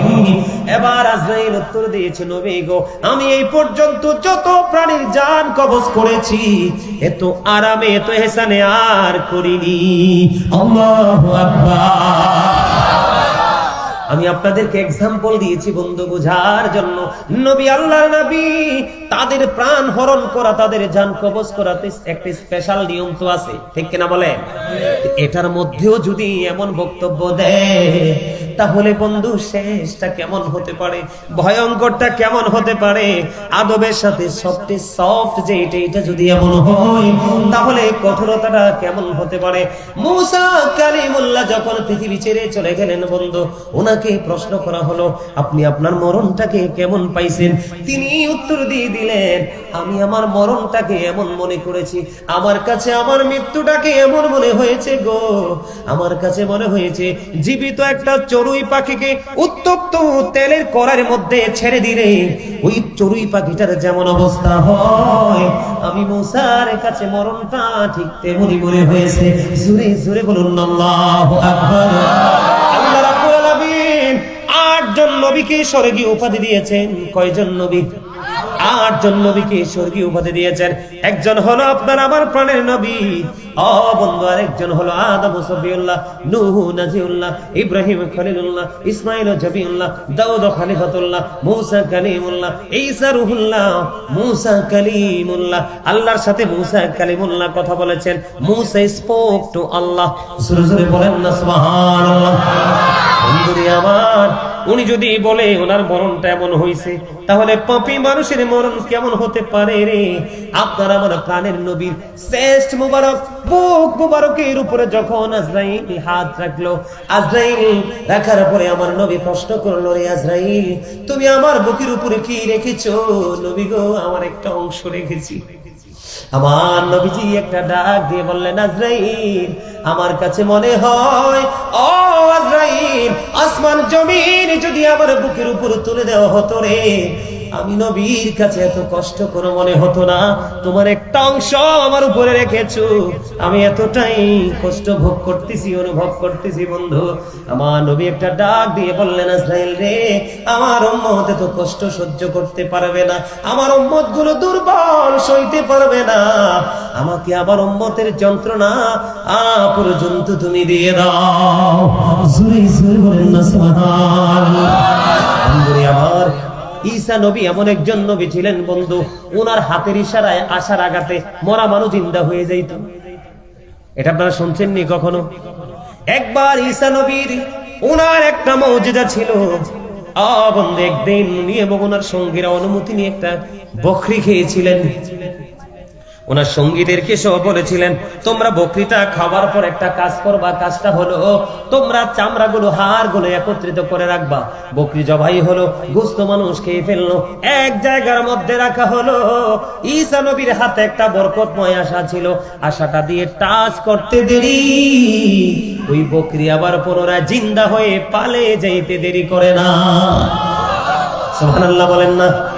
আমি আপনাদেরকে বুঝাইতে চাই বন্ধু মৃত্যুটা কেমন হবে। ঈসা নবীর কাছে একদিন এক বেঈমান এসে ডেকে ডেকে বললেন, ও আল্লাহর নবী ঈসা, আপনি তো মরা মানুষ জিন্দা করতে পারেন, পুরনো কোন মৃত্যু ব্যক্তিকে জিন্দা করতে পারবেন কি? এবার ঈসা রূহুল্লাহ ডেকে ডেকে বললেন, ও তুমি বলো আমি কাকে জিন্দা করব? কয় আপনি ওই প্রথম জামানার নবী নূহ আলাইহিস সালামের ছেলে শামকে আপনি জীবিত করুন। এবার যখন শামকে জীবিত করার কথা বলল, এবার তিনি কি করলেন? শামের কবরের পাশে গেলেন। শামের কবরের পাশে গিয়ে যখন দোয়া করলেন, আল্লাহ রাব্বুল আলামিন নূহ আলাইহিস সালামের ছেলে শামকে জিন্দা করে দিলেন। শাম যখন জিন্দা হয়ে উঠল, শামের সাথে উপস্থিত মানুষগুলো কথা বললেন, ওনাকে প্রশ্ন করলেন, আপনাদের জামানায় মানুষের চুল পাকতো না, দাড়ি পাকতো না, আপনার চুল দাড়িগুলো কেন পাইকা সাদা হয়ে গেল? ওই যে দেখেন ওই চাচার চুল দাড়িগুলো একটাও কিন্তু কালো নাই, ওনার মতো সাদা হয়ে গেল, একবারে ধবধবে সাদা। উপস্থিতিরা প্রশ্ন করলো, আপনার চুল দাড়িগুলো কেন সাদা হয়ে গেল? এবার তিনি উত্তর দিলেন, নূহ আলাইহিস সালামের ছেলে শাম তিনি উত্তর দিলেন, আমার চুল দাড়িগুলো পেকে যাওয়ার কারণ হলো, আমার চুল দাড়িগুলো পাইকা যাওয়ার কারণ হলো, আমি জানি মানুষ একবার ইন্তেকাল করবে আর ওই দিন মানুষ জিন্দা হবে, ওই দিনটা হলো কিয়ামতের দিন। আমাকে যখন আজকে ডাকা হলো, আমার কাছে মনে হয়েছে কিয়ামত মনে হয় কায়েম হয়ে গেছে, সেই আতঙ্কে চুলদারিগুলো পাইকা সাদা হয়ে গেছে। ওনাকে প্রশ্ন করা হলো, আপনার মৃত্যুর বয়স কত? কয় আমি যে মৃত্যুবরণ করেছি মৃত্যুর বয়স হলো 4000 বছর।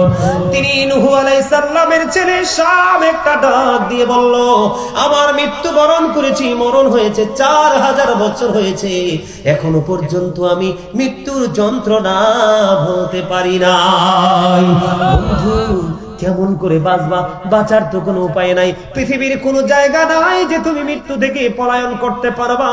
এই মৃত্যু যদি তোমার নিয়ামত হয়, ওই মৃত্যু যদি তোমার সুন্দর হয়, তাহলে তোমার সব কিছু সুন্দর হয়ে যাবে। ও বন্ধু, তিনি বললেন, আমি 4000 বছর হয়েছে ইন্তেকাল করেছি, এখনো পর্যন্ত আমি মৃত্যুর যন্ত্রণা ভুলতে পারিনি। মৃত্যুর যন্ত্রণাটা ভুলবে কেমন করে? মৃত্যুর সবচেয়ে কম যন্ত্রণা হলো, মৃত্যুর সবচেয়ে একবার লয়েস্ট যে শ্রেণীর যন্ত্রণা কষ্ট, সেটা হলো 1000 তলোয়ার মারার আঘাতের সমান। আল্লাহু আকবার বলেন না। একটা মানুষের বডিতে যদি 1000টা তলোয়ার দিয়ে আঘাত করা হয়, সহ্য করা যাবে? কেমন হবে যন্ত্রণা? 1000টা আঘাত যদি লাগাই বন্ধু, একদিকে 1000টা তলোয়ারের আঘাত, আর একদিকে আপনি যখন ডাক্তারের কাছে যাবেন, একটাকে সেলাই করবে, ওই দিক দিয়ে যন্ত্রণার কোনো শেষ নাই। বন্ধু, একটা আপনাকে আংশিক একটা ধারণা দিয়ে দিলাম, হাদিস শরীফের মধ্যে এসেছে মৃত্যুর সবচেয়ে কম যন্ত্রণা হলো 1000 তলোয়ার মারার আঘাতের সমতুল্য।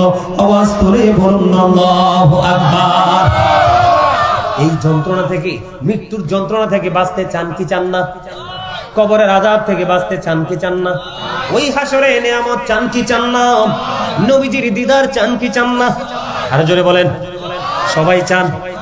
চাইলে আপনাদেরকে ওই যে বলেছি আল্লাহর কোরআন থেকে, আল্লাযীনা আমানু, যারা ঈমান এনেছে, তার মানে ঈমানদার হতে হবে, ওয়া কানু ইয়াত্তাকুন, এবং তাকে অবলম্বন করেছে, তার মানে ভয় করতে হবে।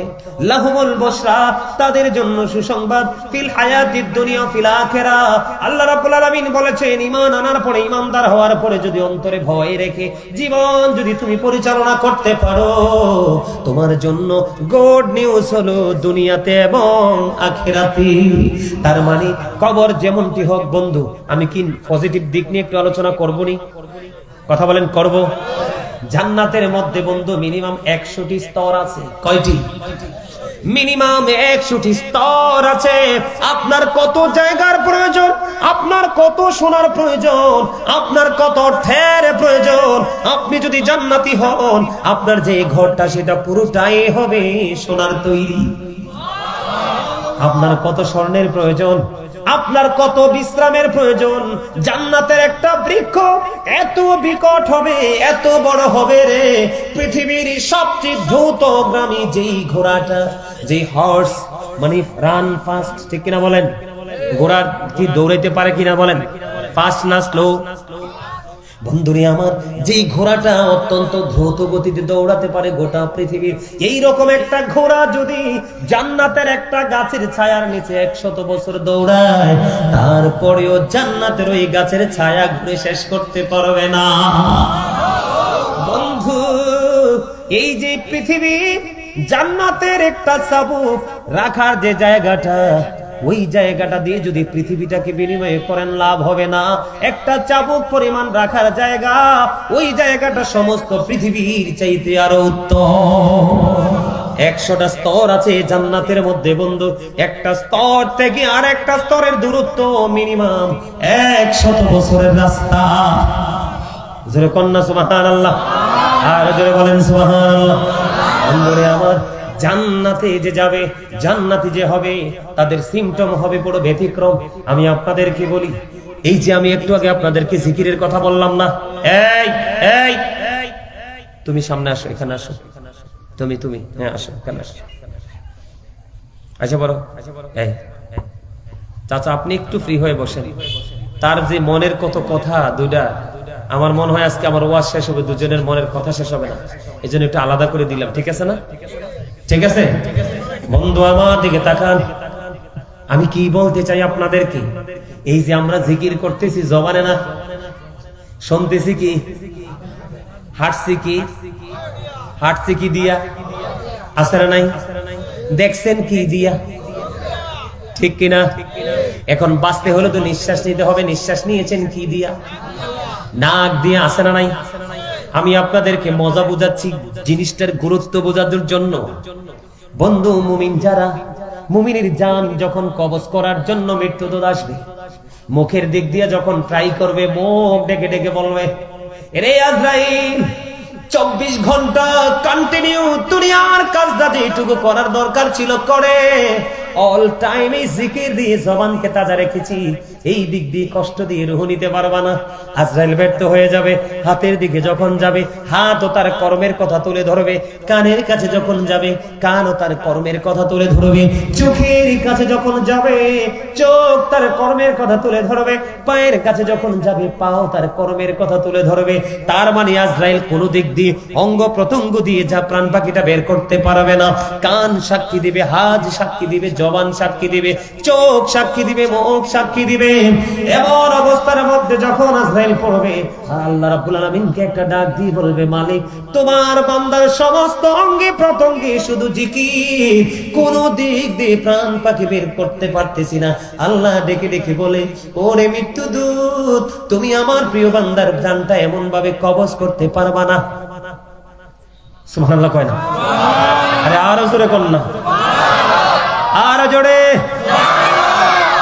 এইভাবে তুমি জানটা কবজ করতে পারবা না। আল্লাহ গো, কেমন করে জানটা কবজ করতে পারবো?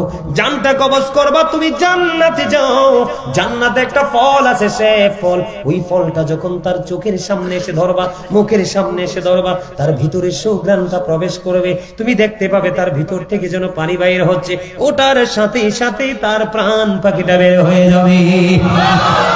এখান থেকে বের করার পরে শর্ট করে বলছি, আমার অনেক সময় হয়ে গেছে বন্ধুরে আমার, 2 ঘন্টা শেষ করে ফেলতে হবে আমাকে। ভাবছিলাম 1.5 ঘন্টা আলোচনা করব, কিন্তু একটা নাই চলে গেছে 2 ঘন্টা। আর একটু শুনবেন, একটু বলবো, মন দিয়ে শুনেন, হাসবেন না প্লিজ, এটা হাসির কথা না, একটু খেয়াল করেন। তখন কি করলো? তার প্রাণ পাখিটা কবজ করলো। ঠিকানা কোথায়? কবরে। কবরে 5 স্টেজ কোনটা? কবর না? কবরে নিয়ে যাও, মাঝখানে অনেক কিছু আছে বললাম না। কবরে যখন নিয়ে যাওয়া হলো, ফেরেশতা আসলো, বললো, কালো চোখে, কালো নীল চক্ষু বিশিষ্ট বন্ধু, নীল বর্ণের ফেরেশতা আসলো কবরে। আসার পরে তাকে প্রশ্ন করলো, তোমার রব কে? আল্লাহ। দিন কি? ইসলাম। তোমাদের মধ্যে যিনি এসেছিলেন তিনি কে? তিনি হলেন আল্লাহর প্রিয় বান্দা এবং আল্লাহর প্রিয় হাবিব। সাক্ষী দিয়ে দিবে। সাক্ষী দিতে দেরি ওই ফেরেশতারা মুনকার নাকির দুজন ডেকে ডেকে বলবে, আমরা জানতাম তোমরা সে উত্তর, তুমি সে উত্তরটা দিবে। সুবহানাল্লাহ। দেখেন মুমিনের কি স্টেজ, মুমিনের কি পাওয়ার, মুমিনের কি মর্যাদা। আল্লাহ রাব্বুল আলামিন সঙ্গে সঙ্গে উত্তরগুলো যখন দিয়ে দিবে, সঙ্গে সঙ্গে গায়েব থেকে আওয়াজ আসবে, কবরটা দৈর্ঘ্য এবং প্রস্থে 70 গুণ চওড়া হয়ে যাবে। সুবহানাল্লাহ বলেন না? জীবনে আমরা উপর দিয়ে কিন্তু সেটা দেখবো না, ভিতরের দিক দিয়ে দৈর্ঘ্য এবং প্রস্থে 70 গুণ বন্ধু চওড়া হয়ে যাবে। নূরের আলোয় বন্ধু কবরটা আলোকিত হয়ে যাবে। তখন মুমিন তো মজা পেয়ে গেছে, হাসতে থাকবে। হাসতে হাসতে ফেরেশতাদেরকে ডেকে ডেকে বলবে, ও ফেরেশতারা, আমাদেরকে আবার পৃথিবীতে একটু ফিরে যেতে দাও না। কয় না না না, আর তো ফিরে যেতে পারবা না। তুমি নতুন পরের মতো তুমি ঘুমিয়ে যাও, নতুন পরের মতো তুমি ঘুমিয়ে যাও, তুমি আর ফিরে যেতে পারবা না। আমার আপন স্বজন কান্দে, কয় কোনো কিছু হবে না, তুমি নতুন বরের মতো ঘুমিয়ে থাকবে ওই পর্যন্ত, যেই পর্যন্ত না তোমার মালিক তোমাকে না ডাকবে। তার মানে কিয়ামত পর্যন্ত তুমি ঘুমাও। কিন্তু আল্লাহ রাব্বুল আলামিন কোরআনে বলে দিয়েছেন বন্ধু, যারা আল্লাহর প্রিয় বান্দা, যারা আল্লাহর প্রিয় হয়ে গেছে, আল্লাহ রাব্বুল আলামিন বলেছেন ইনদা রাব্বিহিম ইউরযাকুন। ও বন্ধু, যারা আল্লাহর প্রিয় হয়ে কবরে গেছে, তাদের কবরটা নূরে গুলজার হয়ে যাবে, দৈর্ঘ্যে প্রস্থে 70 গুণ চওড়া হয়ে যাবে, নতুন বরের মতো সম্মান নিয়ে ঘুমিয়ে যাবে। আল্লাহ বলতেছে শুধুই ঘুম পাড়াবো না, শুধুই ঘুম পাড়াবো না, আমি আল্লাহ তাদের জন্য খবর জানিয়ে দিলাম, আমি আল্লাহ তাদের জন্য জান্নাতি খাবার বরাদ্দ করে দিলাম। জোরে জোরে বলেন না সুবহানাল্লাহ। They receive food from Allah. আল্লাহর প্রিয় মুমিন বান্দা জান্নাত থেকে খাবারটা রিসিভ করবে, ভক্ষণ করবে। সবচেয়ে বড় মজার খবর বড় বন্ধু, সে খাবার ভক্ষণ করবে, ঢেকুরের সাথে ফিনিশ হয়ে যাবে, তার কোনো প্রস্রাব হবে না, তার কোনো পায়খানা হবে না। আল্লাহ রাব্বুল আলামিন তার জন্য জান্নাতি নিয়ামত বরাদ্দ করে দিবে। আল্লাহ বলবেন তার কবরটা জান্নাতের সাথে একটা যোগাযোগ করে দাও। ও বন্ধু, জান্নাতের সাথে মুমিনের কবরটার যোগাযোগ হয়ে যাবে। কোনটা ভালো? এখনকারটা না আগেরটা? এখনকারটা, এখনকারটা, ঠিক কিনা বলেন? মুমিন হতে চান তো? সবাই চান। বন্ধু, মুমিন হতে হবে। আপনি কারো উপকার করতে না পারেন, ক্ষতি করেন না। কথা কি বুঝে আসছে? আপনাদের এই ইকরাশি গ্রামে মানুষ সুদ খায়নি? খায় তো মুমিন হইল কেমনে? হ্যাঁ, হইতো না তো। নবীজি মেরাজে গিয়ে জাহান্নামের দিকে তাকায় দেখছে এক একটা মানুষের পেট এক একটা ঘরের মতো বড় বড়। জিব্রাইল এরা কারা? নবীজি যখন প্রশ্ন করলেন, জিব্রাইল বলে, ইয়া রাসূলুল্লাহ, এরা দুনিয়ার নামদারি আপনার উম্মত, সুদখোর। নবীজি বলে, আমি তার দিকে তাকায় দেখলাম তার পেটের মধ্যে শুধু সাপ আর বিচ্ছু। নাউযুবিল্লাহ বলেন না। লা তুকবালু সালাতুন বিগাইরি তুহুর ওয়ালা সাদাকাতুম মিন গুলুল। পবিত্রতা ছাড়া ইবাদত কবুল হয় না, হালাল টাকা না হইলে দানও কবুল হয় না। আল্লাহর হাবিব বলে দিয়েছেন, কেউ যদি 10 টাকা দিয়ে একটা জামা কিনে, 9 টাকা এখানে হালাল, 1 টাকা সুদের, সারা জীবন নামাজ পড়তে পারবে, কোনো লাভ হবে না। আপনাদের এদিকে কেমন মানুষ জানি না, আমাদের এদিকে কিন্তু যার ক্ষমতা বেশি, পছন্দ হলে জায়গা জোর করে দখল করে নেয়। এদিকেও আছে। অমর খোদা মুইয়ান কি হরমু, আমার দিকে তাকান বন্ধু। এগুলো হলো বন্ধু বর্তমান সমস্যা। আল্লাহর হাবিব জানিয়ে দিয়েছেন, কেউ যদি পৃথিবীর বুকে কারো কাছ থেকে 1 বিঘা পরিমাণ জায়গা জোর করে দখল করে, আল্লাহ রাব্বুল আলামিন কাল হাসরের দিন তার গলায় 7টা পৃথিবী মালা বানাইয়া পড়াইয়া দিবে। ওই যে শুরুতেই বলেছিলাম, বাঁচতেও পারবা না, মরতেও পারবা না, পালাইতেও পারবা না। নাউযুবিল্লাহ বলেন না। সমস্যার শেষ আসেনি? আরো জোরে বলেন, আছে? সমস্যার শেষ আছে? এবার আসেন, আপনাদের এলাকায় ফোলাফাইন জিন্স প্যান্ট পরেনি? অমর খোদা, আল্লাহ মানুষকে 3 শ্রেণীর পোশাক দিছে। কয় শ্রেণী? একটা হচ্ছে নরমালি লজ্জাস্থান ঢাকার পোশাক, দ্বিতীয়ত হলো সাজের পোশাক। আল্লাহ কোরআনে বলেছেন, ওয়ালিবাসুত তাকওয়া যালিকা খায়র। আল্লাহর কাছে সবচেয়ে উত্তম পোশাক হলো তাকওয়ার পোশাক, যেটা শরীয়ত সম্মত। আমার দিকে তাকান, পুরুষের পোশাক পরার নিয়ম হলো উপর দিয়ে নাভি বরাবর অথবা উপরে, আর নিচের দিক দিয়ে হলো টাকনোর উপরে। এই কন্ডিশনে পোশাক পরা পুরুষের জন্য ফরজ। আর এই কন্ডিশনে যদি পোশাক না পরেন, তাহলে কি হয়ে যাবে? নামাজ রোজা কবুল, নামাজ কবুল হবে না। সম্মানিত উপস্থিতি, এমনি করে করে আমাদের মধ্যে সমস্যার কোনো শেষ নাই। সবগুলো সমস্যার অবসান করতে হবে আলেম ওলামাদের সাথে আমাদেরকে সম্পর্ক রেখে। কথা কি বুঝতে পারছেন? 5 ওয়াক্ত নামাজ পড়বেন, মা বাবার সাথে ভালো আচরণ করবেন, হালাল পথে রোজগার করবেন, সামাজিক বন্ধনে আবদ্ধ হবেন। বিশেষ করে সর্বশেষ যে বক্তব্য, সম্মানিত উপস্থিতি, আল্লাহ রাসূল আমাদেরকে, সন্তান তো এখনকার বেশিরভাগই অমানুষ, কথা কয় না। এখনকার যুগের ছেলেমেয়েরা ম্যাক্সিমামই কি অমানুষ না? ঠিক না বেঠি? এই অমানুষ হওয়ার কারণ দায়ী আমরা। কেডা? কথা বলেন না কারা? বাবা মা যারা, দাও অভিভাবক যারা, তারা। বাবা মার দায়িত্ব হলো every parent should take care their children very carefully. প্রত্যেকটা পিতামাতার উচিত সন্তানের দায়িত্ব যত্ন সহকারে পালন করা। আর আমরা সন্তান হিসেবে আমাদের উচিত we should Obi our parents. আমাদের প্রত্যেকের উচিত পিতামাতাকে মান্য করা। ঠিক না ঠিক? প্যারাডাইস কইতাম, paradise of the child under the feet of the mother. মায়ের পায়ের নিচেই সন্তানের জান্নাত। কথা বলেন। এখন সন্তান তো হুট করেই জান্নাত চিনবে না, সন্তানকে চিনাইতে হবে, ট্রেনিং দিতে হবে। সেই ট্রেনিংটা হলো রাসূল বলেছেন আদিবু আওলাদাকুম আলা সালাতি খিসালিন হুব্বি নাবিকুম ওয়া হুব্বি আহলি বাইতিহি ওয়া আলা কিরাতিল কুরআন। রাসূল বলেছেন তোমরা তোমাদের সন্তানদেরকে তিনটি বিষয় শিক্ষা দাও। কয়টি? হুব্বি নাবিকুম, teach the love of the prophet. নবীর ভালোবাসা শিখাও। এই ভালোবাসা আমাদের ঈমান এবং ফরজ। কি হুজুর? এটা না থাকলে আপনি যতই ভালো কাজ করেন আপনার সফলতা দুনিয়াও নাই, আখিরাতেও নাই। এরপরে বলেছেন ওয়াহুব্বি আহলি বাইতিহি, টিচ ফ্যামিলি লাভ। নবীর পরিবারের ভালোবাসা শিখাও। এরপরে বলেছেন ওয়া আলা কিরাতিল কুরআন, কুরআন তেলাওয়াত শিখাও। এই তিনটা জিনিস সন্তানকে প্রাথমিকভাবে শিক্ষা দিয়ে দিবেন, সন্তান আর পথভ্রষ্ট হবে। এখন তো আমাদের দেশে কত নতুন নতুন বক্তব্য বের হচ্ছে। আজকে আসার সময় গাড়িতে দেখলাম একজন পীর সাহেব, নাম বলতে চাই না, মা খাদিজাকে নিয়ে এমন বিশ্রী বক্তব্য করেছে। আজকে আসার সময় যাত্রাবাড়ি বললাম না, জেমে পড়ে আছে, জেমের মধ্যে তখন হঠাৎ করে আপনার অনেক সময় জেমে মোবাইলটা ওপেন করে দেখলাম সামনে ভিডিওটা চলে আসলো। মা খাদিজাকে বুড়ি বলেছে। এত আসতে বললেন নাউজুবিল্লাহ। মা খাদিজাকে চিনে? মা খাদিজা সম্পর্কে কিছু জানে? আবার বলে আগে 2 বার বিবাহিত ছিল। নাউজুবিল্লাহ বলবেন না? বিবাহ আমি তো খুব ভদ্র ভাষায় বলেছি, আরো ভদ্র ভাষায় তাদের সম্পর্কে কথা বলা উচিত। ঠিক কিনা বলেন? মা আয়েশা নাকি মা খাদিজাকে বুড়ি বলে সম্বোধন করেছেন। নাউজুবিল্লাহ বলেন না? মা খাদিজার পাওয়ার কত জানেন? জানেন না? একটু বলবো, একটু বলি, আমাদের ইমান যেন নষ্ট কেউ করতে না পারে। রাসূল এবং রাসূলের পরিবার সাহাবায়ে কেরাম সম্পর্কে সচেতন হতে হবে। হযরত আলী রাদিয়াল্লাহু তাআলা থেকে হাদিস বর্ণিত, রাসূল বলেছেন ক্বালা মান সাব্বা নাবিয়্যা ফাকতুলহু ওয়া মান সাব্বা সাহাবী ফাদরিবুহু। আমার নবীকে যারা গালি দিবে, নবীর ইজ্জতের চাদর ধরে টান দিবে, অপমান করবে, রাসূল বলেছেন তোমরা যদি আমার সত্যিকারের উম্মত হও তাকে হত্যা করে ফেলো। কথা বুঝেন নাই? হযরত ওমর তো তার বাবাকে হত্যা করে ফেলছে। একদিন একজন মুনাফিক মার্কা মুসলমান একজন বেদুইনের বিচার হয়েছিল। বিচারটা বেদিনের পক্ষে গেছে কেন? এই জন্য নবীর বিচারটা রায়টা মানে নাই, ওমরের কাছে গিয়েছিল। ওমর সাথে সাথে তাকে কতল করে দিয়েছে। কথা কি বুঝেন আমার? ওমান সাব্বা সাহাবী ফাদরিবুহু, সাহাবায়ে কেরাম সম্পর্কে যারা বাজে মন্তব্য করবে, গালি দিবে, তোমরা তাদেরকে বাইন্দা পিটাও।